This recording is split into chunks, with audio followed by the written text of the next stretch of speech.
अस्सलाम वालेकुम दोस्तों, मेरा नाम है जुनैद शाहिद और आज के इस वीडियो ट्यूटोरियल में हम बात करने वाले हैं डायनामिक डाटा प्रॉपर्टीज़ की।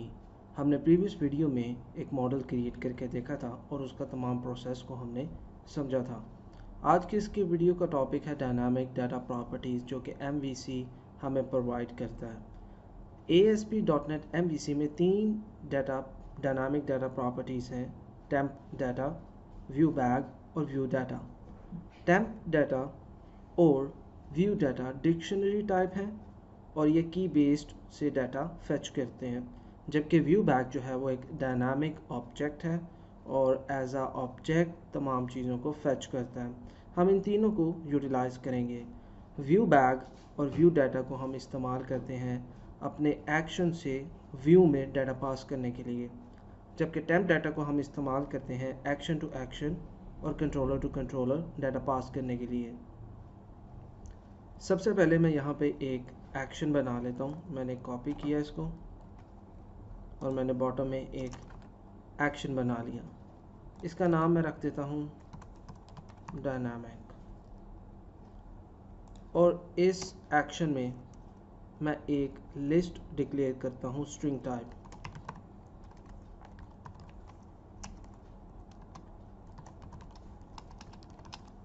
और मैंने यहाँ पे इस लिस्ट को इनिशियलाइज कर दिया। अब इस लिस्ट में मैं कुछ वैल्यूज़ को एंटर करता हूँ। ऐड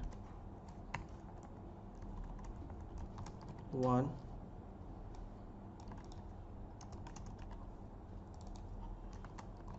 2 और 3।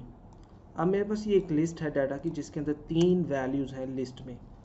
आपको पता होगा लिस्ट के अंदर जो वैल्यूज़ होती हैं वो किसी न किसी इंडेक्स पे होती हैं। तो ये है इंडेक्स 0, इंडेक्स 1 और इंडेक्स 2।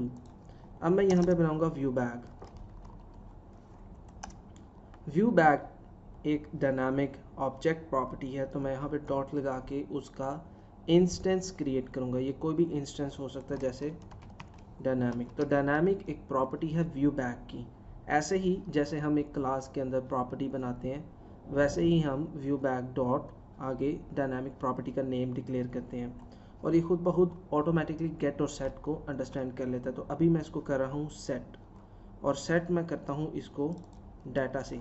अब डाटा एक लिस्ट है, तो व्यू बैग का जो बेनिफिट है वो ये है कि व्यू बैग के लिए हमें टाइप कास्टिंग नहीं करनी पड़ती। व्यू बैग खुद ही अंडरस्टैंड कर लेता है कि कौन सा डाटा हम उसको सेट करवा रहे हैं। वो आइदर स्ट्रिंग है, लिस्ट है, अरे है या इंटीजर है।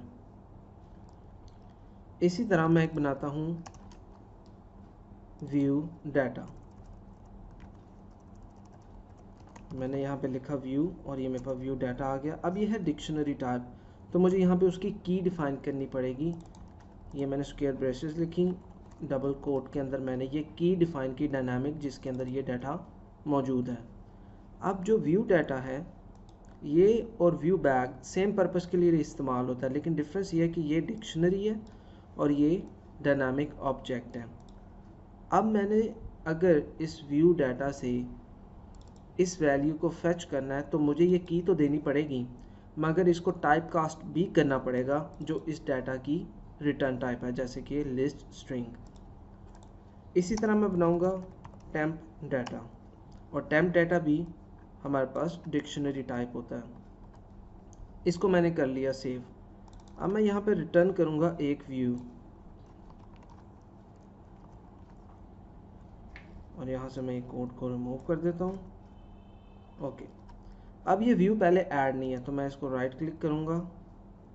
मैं यहाँ पर राइट क्लिक करूँगा और इस व्यू को ऐड कर लूँगा।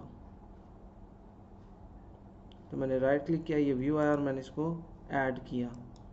तो पहले से भी एक व्यू मौजूद था, ये मैंने उसको रिप्लेस कर दिया ताकि एक फ्रेश व्यू हमारे पास आ जाए। अब इस फ्रेश व्यू में हम व्यू बैग और व्यू डाटा से डाटा को फेच करेंगे। हम चाहें तो इसको डायरेक्ट भी फेच कर सकते हैं, एज अ जेसन भी फेच कर सकते हैं, और इसको डायरेक्ट HTML हेल्पर या रेजर के थ्रू आउटपुट में भी ला सकते हैं। तो अभी हम पहले इसको बाय इंडेक्स फेच करेंगे और फिर इनके ऊपर लूप थ्रू करके इनको फेच करेंगे, जबकि टेम्प डाटा को मैं डायरेक्ट एक्शन में किसी और एक्शन में डिफाइन करूँगा और उसको गेट करूँगा। यहाँ पे तो वो डिक्लेयर हो चुका है, लेकिन मैं इसको कहीं और यूज़ करना चाहता हूँ। तो ये मेरे पास एक डायनामिक CS HTML आ गया। अब यहाँ पे मैं क्या करूँगा, मैं सिंपली यहाँ पे एक स्क्रिप्ट बना लेता हूँ और इसके अंदर अपने व्यू बैक को कंसोल करवा देता हूँ।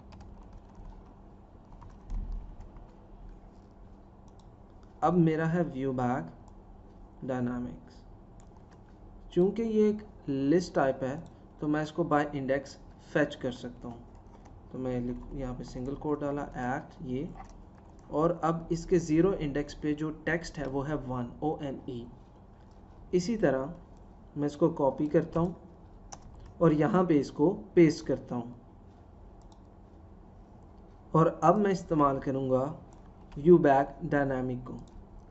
अब व्यू बैक डायनामिक को व्यू डाटा डायनामिक को मैं डायरेक्टली एक्सेस नहीं कर सकता, तो मुझे इसको यहाँ पे लिखना पड़ेगा where temp is equal view data dynamic as, typecast कर रहा हूँ मैं इसको, तो यहाँ पे लिखेंगे लिस्ट स्ट्रिंग। जिस टाइप का ये है उस टाइप से मैंने इसको टाइपकास्ट कर लिया, और यहाँ पे मैं टेम्प को एज अ रेफरेंस इंडेक्स इस्तेमाल करूँगा, जैसे व्यू बैक को मैंने एज अ इंडेक्स इस्तेमाल किया। अब ये दोनों सेम काम करेंगे, लेकिन इसमें डिफरेंस ये है कि मुझे व्यू डाटा को टाइपकास्ट करना पड़ा, मुझे इसको कन्वर्ट करना पड़ा कि जो भी इसकी रिटर्न टाइप है उसमें, लेकिन व्यू बैक को मुझे टाइपकास्ट नहीं करना पड़ा। बिहाइंड द सीन ये टाइपकास्ट हो रही है, लेकिन ये ऑटोमेटिकली टाइपकास्ट कर लेता है। अब व्यू बैक .NET 3.5 में इंट्रोड्यूस हुआ, जबकि टेम्प डाटा और व्यू डाटा हमारे पास MVC 1 से प्रोलॉन्ग है। ये तो हो गया व्यू डाटा के लिए और व्यू बैक के लिए। अब मैं इस टेम्प डाटा को यहाँ से उठा के अपने इंडेक्स में एक्सेस करूँगा डायरेक्टली यहाँ पे, तो ये मुझे इसकी जेसन को रिटर्न कर देगा। अब एक और चीज़, इसको भी मुझे यहाँ पे टाइपकास्ट करना पड़ेगा, तो मैं लिखूँगा where temp this as list of string, और इस temp को मैं बाय इंडेक्स 1 यहाँ से फेच कर लूँगा। अब मैं इस एप्लीकेशन को एग्जीक्यूट करूँगा और इसकी आउटपुट को जज करूँगा। अब हमारी एप्लीकेशन कम्प्लीटली एग्जीक्यूट हो चुकी है और यहाँ पे मुझे इसका एरर आ रहा है, और एरर ये है कि ये जो टेम्प है इसके अंदर कोई भी वैल्यू अवेलेबल नहीं है, तो यहाँ पे वैल्यू अवेलेबल होनी चाहिए। तो जैसा कि आपको पता है कि मैंने मेन कंट्रोलर को एग्जीक्यूट किया तो बाय डिफ़ॉल्ट इंडेक्स कॉल हो गया, तो मुझे सबसे पहले इंडेक्स को कॉल नहीं करना, क्योंकि यहाँ पे हमने टेम्प डाटा यूज़ किया हुआ है, और टेम्प डाटा एक एक्शन से दूसरे एक्शन और एक कंट्रोलर से दूसरे कंट्रोलर में डाटा पासिंग के लिए इस्तेमाल होता है।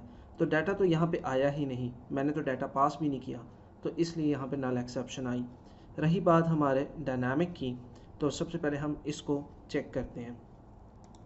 हमारे मेन कंट्रोलर में डायनामिक एक व्यू है।